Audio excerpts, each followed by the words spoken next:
आज सकाळ-सकाळी उठून बघतीये तर पप्पा हे काहीतरी त्यांचं चालू होतं. त्यांना शुगर आहे त्यामुळे काहीतरी त्यांनी YouTubeवर बघितलेलं तर ते ट्राय करत होते आणि तेवढ्यात मला याचा आवाज आला. त्याला आम्ही शोधून आणलं. हा 6व्या फ्लोअरवरती गेला होता चुकून, त्याला काय माहिती, आणि खूप रडलाही होता. त्याच्या डोळ्यावरनं दिसत होतं.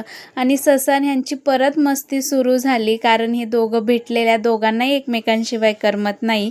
आता सगळेच घरी होते आणि संडे असल्यामुळे आईनी पण मस्त मिसळपाव केला होता आणि जसं मी सांगितलेलं तसंच केला होता. म्हटलं पुण्यासारखी बनव, तर तिने तशीच केली होती. आता नाश्ता ते झालं. दिवसभर काय करायचं, तर हे आम्ही दिवसभर लाफ्टर शेफ बघत होतो, जो मला खूप आवडतं आणि मला जास्त कॉमेडी शो आवडतात, त्यामुळे मी दिवसभर हेच बघत असते. त्याच्यानंतर प्लॅनिंग झालं ते म्हणजे बिर्याणी बनवायचं.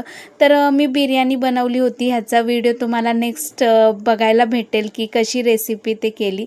नंतर आईनी कोशिंबीर ते केली, तोपर्यंत बिर्याणीही रेडी झाली होती आणि जेवढे पण कलर होते ते सगळे मी त्याच्यावरती टाकले होते. आता म्हटलं मस्त खायला ते घेऊया, पण तुम्हाला दिसेल की हे फक्त चिकनच्या वासाने नुसते मागे मागे फिरत होते. आम्हाला खूप ते शिजायला टाकेपर्यंत काळजी घ्यावी लागली होती. त्यानंतर मस्त बिर्याणी बनवली. कशी वाटली नक्की कमेंट करून सांगा.